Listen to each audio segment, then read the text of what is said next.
Hey guys, this is Fergal from Poker VIP. Welcome back to part 2 of Have You Got the Guts, the Tournament Edition. It's a direct continuation on from part 1, so if anyone's watched that, you'll know exactly where we stand here. We're right in the middle of a hand. We opened up the Queen and the Jack of Red. We're going to check back here with our gutter and our second pair. Betting doesn't really accomplish too much. It puts us in a really awkward spot if this guy comes back over the top as well. We're happy just to check and get our hand to showdown if we can. We now have the nuts, which is wonderful. Just a case of whether we want to jam or not here. I think we do. I assume there's no hand he's going to call a small bet with or small raise with that he doesn't call a jam. If he has some sort of two-pair combo or anything like that, I think he's just going to call it off there regardless if he decides to donk out like that. And when he does donk pop like that, he's just going to be bluffing sometimes as well, so he's obviously going to be folding to any sizing, so I feel it's best just to go for max value ourselves. Unfortunately, he doesn't pay us, but again, when there's 4 to a straight on the board and we are raising the river, I mean, we're going to be folding out a lot of his worst hands anyway, so there's just nothing we can do about that, unfortunately. But when we have the nuts, we have to try, right? We have to try. So, we're in 4 tournaments, as you can see. We're in, after the late reg stage, up in the top left. We had to rebuy once, and we topped up then as well when the late reg period ended. And all other tournaments were just in for a singular bullet so far. I'm not entirely sure. There's definitely at least one freeze out in here. This is a rebuy. This, I think, is a single rebuy with an add-on, and I think this one up here is a freeze out. So we're going to raise it up with the ace of the jack. We get one caller. We don't hate that. We would have preferred if the caller was from the blinds and we had position on them, but we can't have it all. So we shall see what comes to be. Pretty bad flop here for the ace-jack on the bottom right table. It's 3-way, and this guy is deciding to bet in a 3-way pot on this board. We're going to just give him the benefit of the doubt. And we're going to bet our top pair, top kicker over here. Oh, sorry about that. What am I doing? I'm trying to see this guy's stack size, but my hold'em manager is not being favourable to it.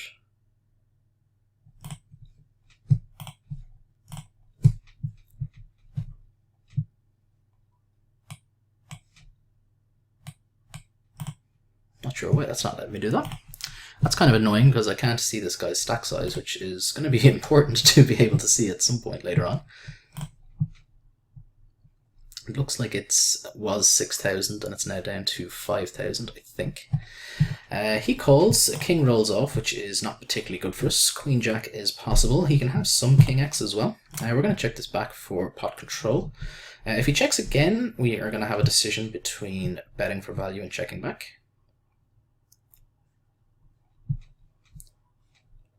He does decide to check again. I think we can bet for value here and try to get paid by hands like 10 jack, 10 queen and so on. It seems unlikely he has us beat when he does check back.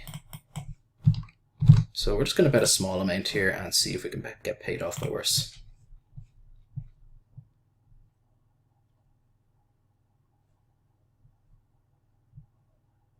He does go ahead and fold.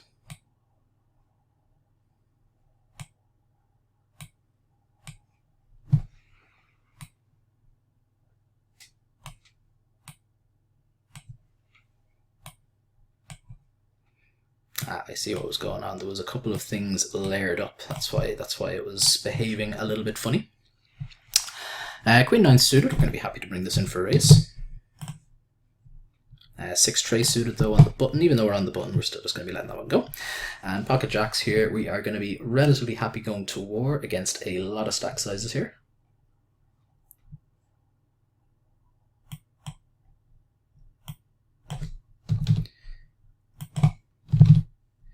Going to be making a 435 to go versus this player who's opened up.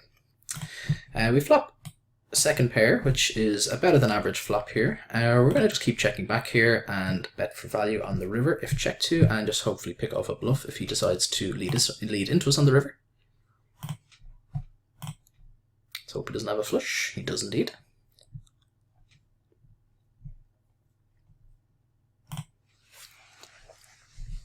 I assume he had the pair on the turn. I think it's very unlikely he's folding to a bet on the turn, so that pot could have potentially been more expensive. Not that betting the turn has no merit at all, but I think checking back there with the kind of marginal showdown value that we have and hoping to pick off a bluff or going for thin value on rivers is going to be a better play in the long run.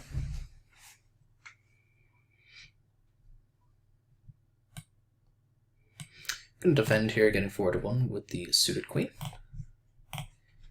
Flop the flush draw, which is fine. Going to go for the check raise here versus the small sizing. We take it down with the queen high, which is never a bad result. And we get rewarded with our aggressive play by getting delta ace queen in the big blind, or in the small blind rather.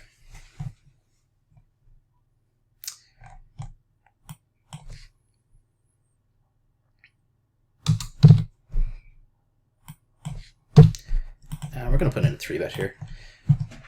Going to go slightly under 3x of his raise as we are out of position. If we were in position, we'd be making this a little bit smaller, but not that much smaller.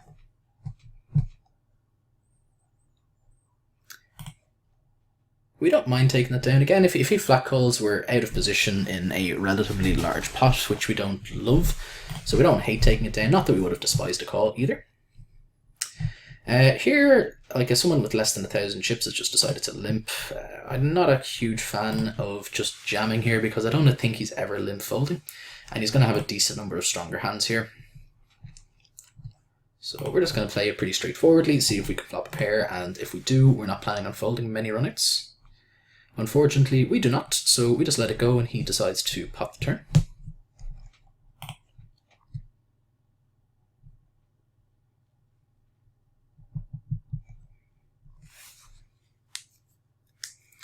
So far we haven't had to register any sit and goes. Anyone who's seen part 1, I've mentioned we are going to supplement any busted tourneys with some sit and goes on the side. Fortunately, we haven't had to do that. We busted this tournament early on in part 1 where we had to rebuy, but since then we've been going fine in everything. Not doing amazingly well in the bottom right, but definitely not a disaster either. I think the starting stack in this is 3k, if I remember correctly. So I think we're above starting stack in every tournament, I'm pretty sure, which is a fine result. King Jack suited down at the bottom left table. We will be bringing it in for a raise, as we are with the suited one gapper here on the bottom right table.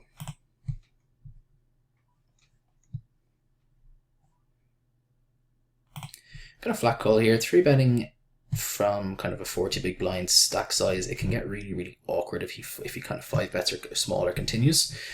So we have a hand that's going to flop very, very well fairly often, so we're happy to call and see a flop in position. One of the worst flops rolls off for us though. We've no backdoors, there's an ace on board, so it's entirely possible we're trying to run a runner. So we're going to just let this one go. Could consider making a play there and assuming that he's just going to be c-betting that board pretty frequently, which I mean probably is an accurate assessment, but he's just also going to have tons of ace-x there as well, so he's going to be relatively balanced just by default. So if we were to make an aggressive play there, we're basically just gambling that this is one of the times that he doesn't have the ace, where in actual reality he will show us an ace there pretty damn often.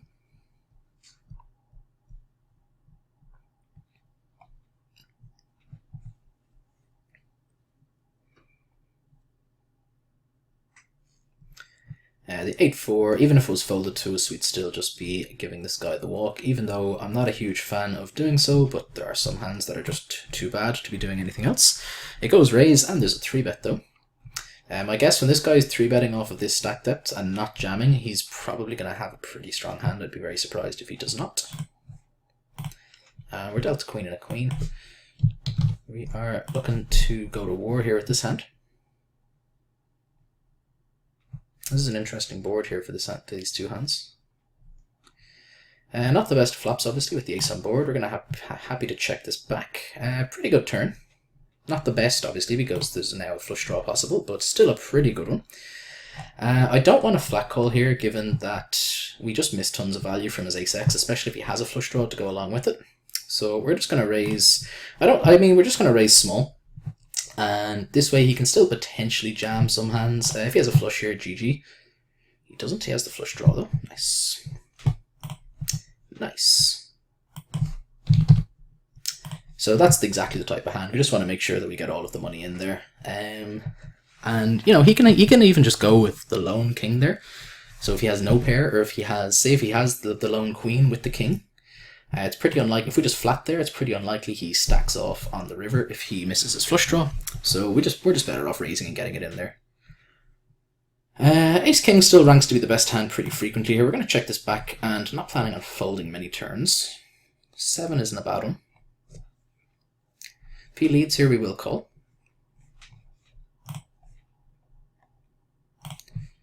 We were gonna call most rivers anyway. Pairing up is just fine and dandy. We're actually going to bet for value ourselves now, though. Not all that likely we get paid. We can try. And we're going to raise the ace-9 from the button. We get check raised, which is pretty upsetting. Pretty upsetting indeed.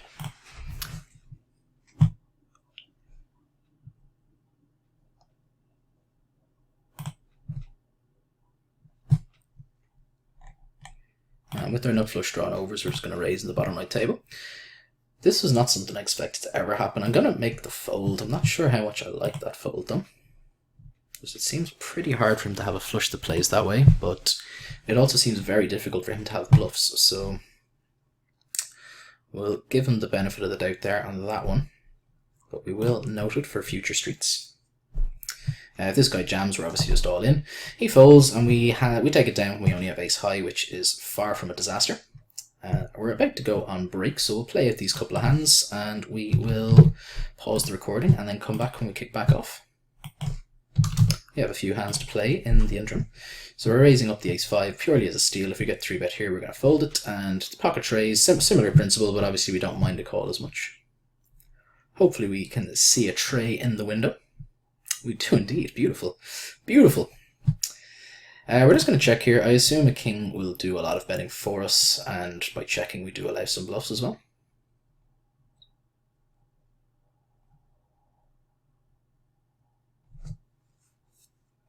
If this guy checks, we are gonna lead here now, because we can definitely get called by the ace of hearts and so on, which is drawing dead, which is just great. And I think it's pretty unlikely that anyone starts bluffing on the turn. I think it's very unlikely anyone has a king, so we just have to start betting and trying to get called by heart draws and by like middling pocket pairs like 4s, 5s, 6s, 7s, 8s, 9s. All of these types of hands can definitely call us, which are all possible. It'll be upsetting if we don't get any action at all, but maybe not a disaster at all. We still managed to pick up a pretty okay pot. Morzik is thinking about it though. He has a decision to make. And he folds. Alright guys, I'll be back now in 3.5 minutes. You obviously won't see it going by as 3.5 minutes though. Alright guys, and we are back in business. Break is over. We are back in action. Unfortunately no hands that we can play, but hey. So we're going to be letting the deuce tray, the 8 tray, and the 4 tray go. Actually, if the 4 tray folds close, we will go for an open, because both of the blinds are exceptionally tight from what we've seen so far.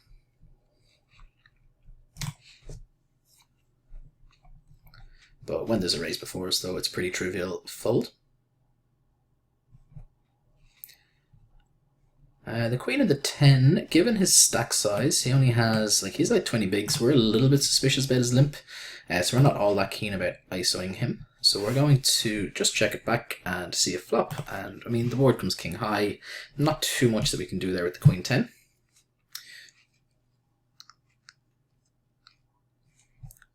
Pretty easy open here then with the suited queen. As with the ace and the queen in the top right table.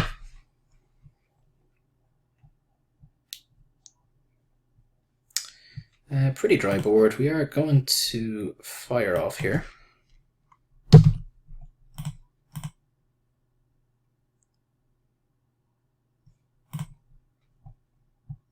We're going to let it go versus the early position min raise followed by this caller.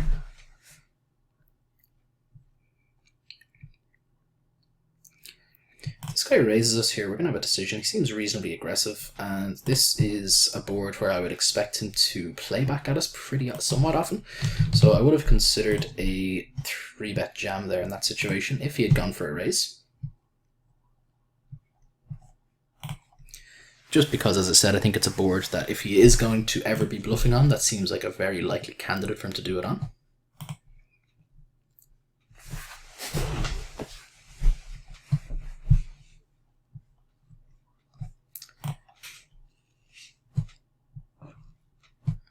The ace-7 in the big blind up in the top right table has some potential to be played depending on the action before us. This guy has not been raising too much at all, but we're still not planning on folding an ace here, getting that kind of price. This guy comes in with a 3-bet though, so we have no real option but to let our hand go now. He hasn't exactly been a very aggressive player either.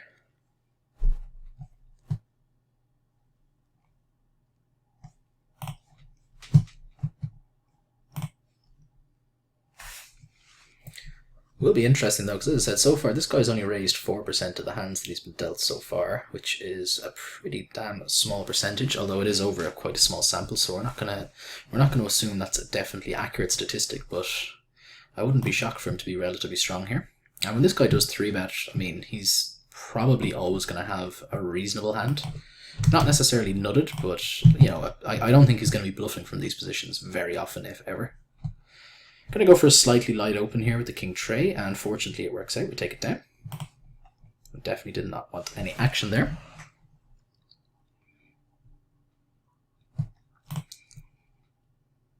So we're down to 42 players. We're currently coming 16th up the top left table. Top 7 pay.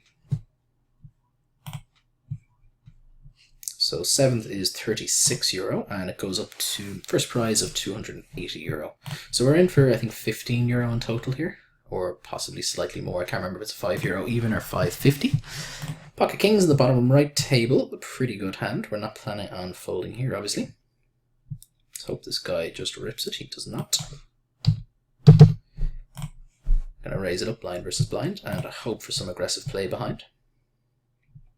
This is the same player that just 3-bet up at this table. He has not been very 3-bet happy in general so far though, so we're not expecting magic there. I mean, out of all the flops that we can ask for, this is one of the worst, definitely. We're certainly not in love with our hand at all. And it seems pretty optimistic to think that we're going to be able to get stacks in by betting for value here. Like, I get called down by that much worse. I mean, I'm not saying that we're check folding here, but we're certainly not loving our hand. And that card is a disaster. I mean, it's probably the worst card in the deck for us. Any Jack X now beats us. The flush draw's got there. It's just not very good all around. This is probably the only card, except for maybe like the Ace of Spades as well, we'd consider folding there. Really unfortunate card. We're just going to let that go. It's definitely on the nittier side, but as I said, there's just so many hands that beat us there now. And it just seems like when we do call, I'm just not convinced that he's going to be following through with his bluffs there. And I mean, most of his bluffs will have a lot of equity anyway. It's kind of hard to envision a hand that he wants to bluff the flop with that didn't improve on the turn, so it sucks, but we have to let it go. We get some of our chips back though by taking it down there, and we will be raising it up with the king 10 here as well.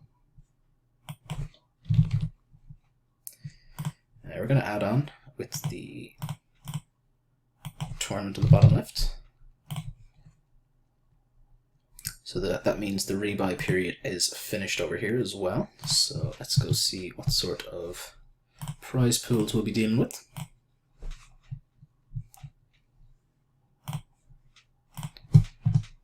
So first prize of just under €500. I think there's still some people with the option of rebuying because I just saw it move there a second ago. So we'll just recheck that now in 2 minutes. Pretty bad flop for the pocket eights. This guy's potting it. He looks like a very bad player all round. So when he is potting it, we're just going to absolutely give him credit there and fold. So yeah, just looks like just shy of 500. So top 8 pay in that tournament, and we are currently. Am I looking at the right table? Oh wow, there's still 74 people remaining in the top 8 pay, so there's still a long way to go before we're in the money here, which is absolutely fine by me. I have no qualms with the top heavy structure.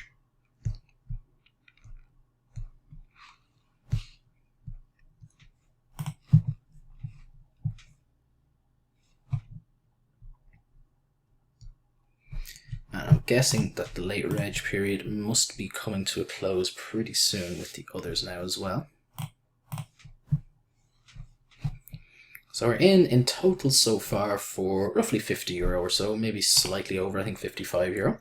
So let's hopefully see if we can have a profitable session on video. This is the first ever tournament series that I've recorded, so it would be nice to round it out with a win.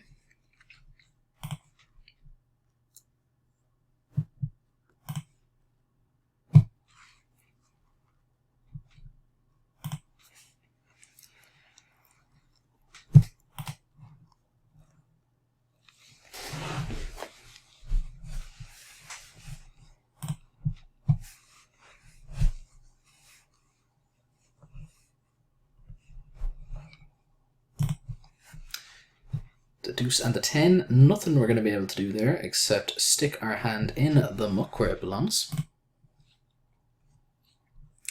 Ace 8 though, definitely going to be opening here if it's folded, and we will consider using this hand as a 3-bet bluff depending on the razor. We're not going to do it if Swims opens, but if Hijack were to raise it up small, we would definitely consider coming over the top. We don't have to, we get to just open the button ourselves. Actually, with this many players to act, we're just going to fold the Ace 9. We flop top pair, top kicker, which is a very, very decent flop for us. We are certainly going to be betting here for value.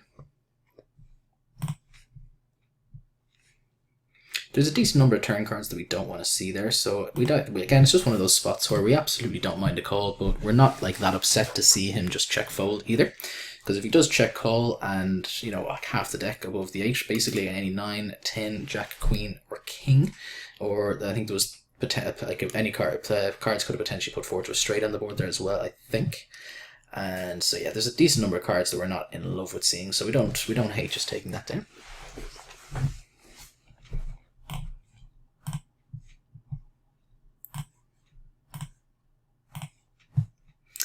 The 10 and the deuce again, we're going to fold.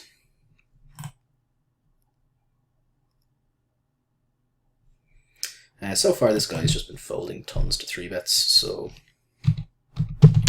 let's go ahead and 3-bet him. And we're going to open the pocket 8s as well. Now we have an actual hand where we're happy to 3-bet, which we're happy about.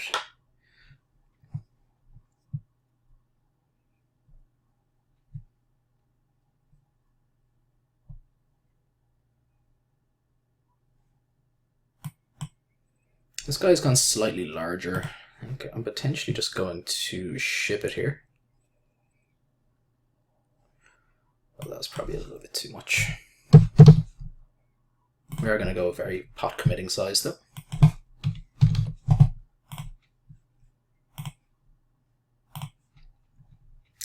If he jams, we're obviously not planning on a 3-bet folding for a third of our stack.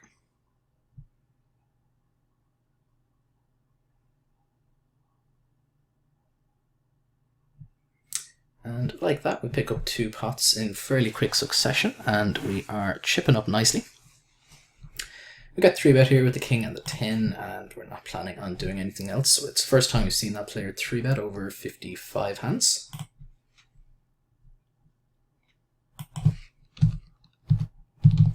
And we're definitely happy to open a suited ace here from the button. We're going to have to call off here if this guy jams. Actually, we probably should have just jammed ourselves here. That would have been marginally better. Wouldn't have made any difference though. He certainly wasn't going to be folding the trays. We flop a pair, but now we have to dodge hearts with the tray, and we do. So we bust a player, and we're up to 25k, which we like.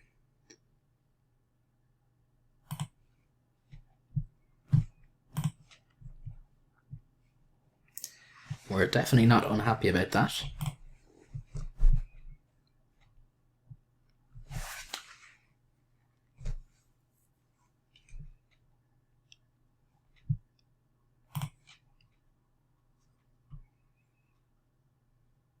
These dudes are actually just going to fold here with these dudes in the blinds. There's a lot of rejam stacks behind where we have the potential to get it in pretty poor shape with a hand like ace deuce, and with rejam stacks, I mean any sort of rejam, we're never in good shape. Like there's just so many bad hands that we can be up against. So ace deuce performs particularly poorly against a lot of rejam stacks, and when we are ahead, it's always very marginal.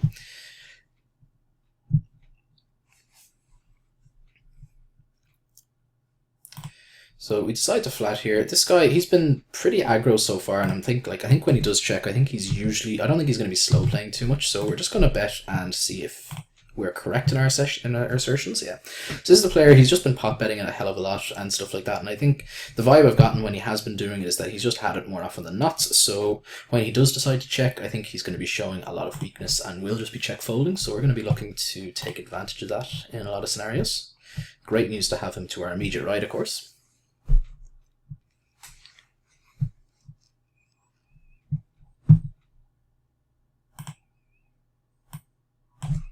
And we're happy to open the 7 jack of suit here.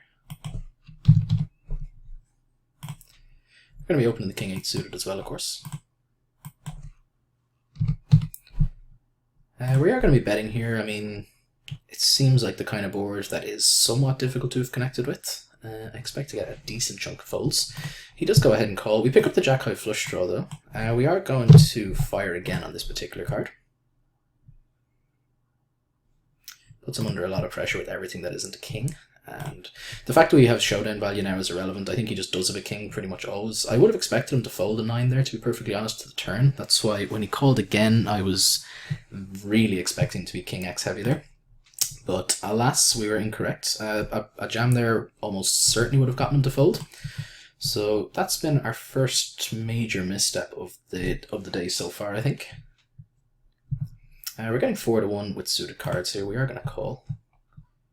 We flop top pair, which we like.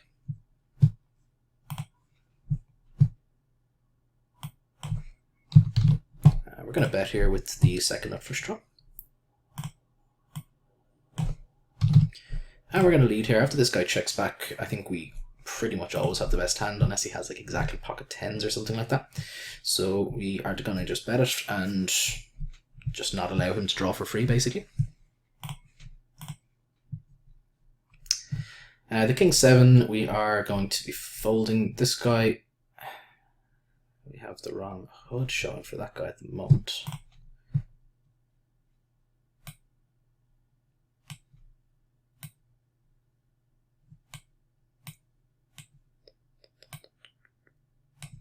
This guy is just sat down. There's a player at our table who I assume is just sitting out. He has yet to play a hand in 184 table in 184 hands. So I'm guessing he's at a couple of our tables and he's just sitting out, which I haven't noticed yet, which I think is pretty poor form on my part.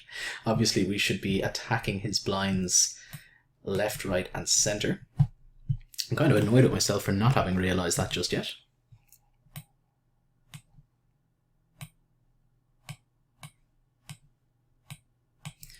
Ace Jack, we speak of it as this guy rolls into the big blind. Obviously, we'd be opening this hand anyway.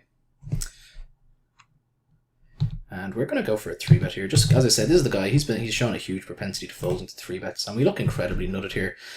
We could consider flatting here as well. It's a perfectly viable option, but taking control of the pot and defining his hand really, really well, I think is going to be better. Because if he does continue, he's always going to be either nutted or he'll probably like flat as like ace kings and ace queens, so we can act quite well against them, and I don't think he's ever going to be like reshipping his bluff there, so we're never like concerned about getting bluffed off of our hand there if he does have a better hand. And it just allows us from getting bluffed off. If he has a hand like say king queen and the board comes just, you know, random low cards and he puts us under pressure and we fold, it avoids us folding the best hand there in those scenarios.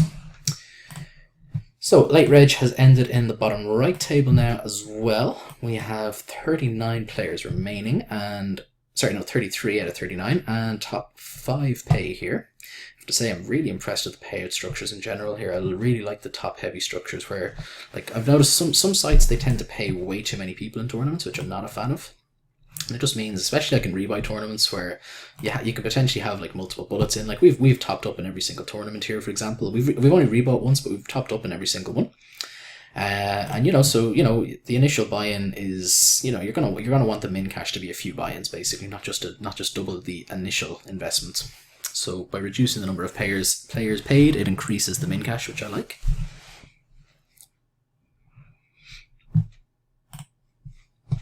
And the only tournament that we're struggling in now is the deep stack, the one where if we do bust from it, we are completely gonzos.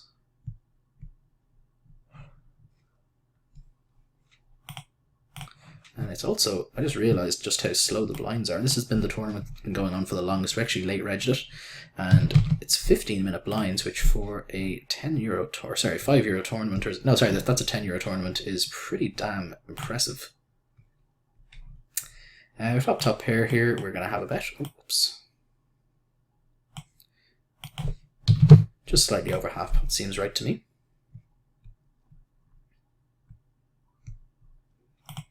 If this guy re-raises, we are going to be going with our hand. He's pretty aggressive, so we're actually going to check and allow him to bluff. I think he's going to have some floats in this board, almost certainly. And we want to allow him the opportunity to bluff those. And I think he always bluff, like he always bets his worst Jack X as well. So we're just going to check call here. And we're going to lead the river. We can get called by worst Jack X, and sometimes we get him to spew off with 9-10 here. We're not folding if he jams.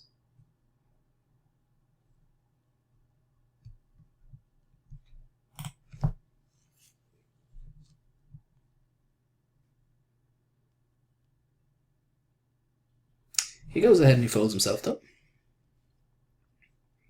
Our line just looks really weird there. That's why I kind of like taking some strange lines from time to time, because nothing makes that much sense of the way that we've played our hand. So it's kind of like, it's definitely a possibility that he just decides to spew off with his kind of 9-10s, his open-enders and stuff like that. And he never folds a jack, so we're never concerned about missing value there. But I think there's a reasonable chance he checks back hands like, Jack 10 and stuff like that. Okay, we're going to be all in here with the ace and the jack. This is our friend who's been sitting out so far. He hasn't played a single hand yet. Very likely chance that we just get this through. And we obviously don't mind a call here. We have an ace and a jack of the same suit. And we take it down. So we still have a lot of work to do here though, obviously. A hell of a lot of work to do.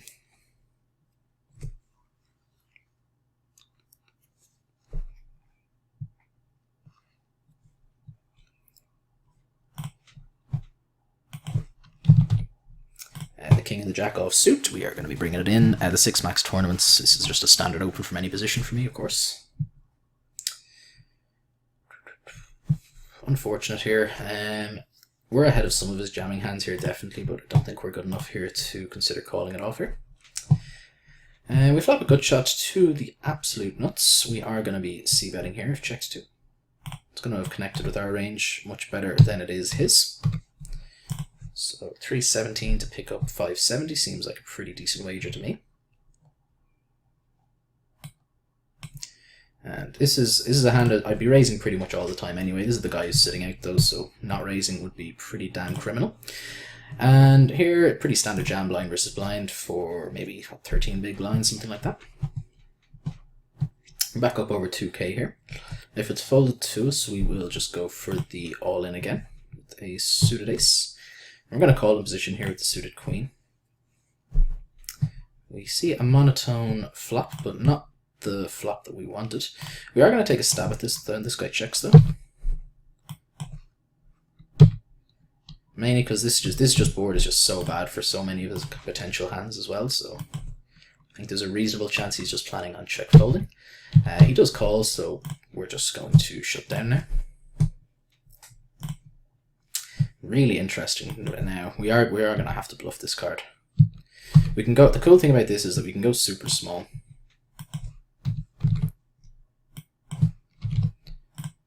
And we do get the fold through, which we like. Because our line there is really consistent with flush draws. Like we bet the flop when check 2, we check back to realize our equity, and then we just go for small for value on the river. So we get to be very, like, take a very reasonable line. Okay, so we're going to call it a day there for part 2, and I will be, as I said, I'll be firing up part 3 immediately after this, so make sure to check it out if you're enjoying what you see. As always, any questions or comments on any of the hands, feel free to leave them in the relevant social media over on the forums on PokerBIP or on YouTube. I'll do my best to get back to you. Thank you very much for watching, guys, and I will chat to you soon.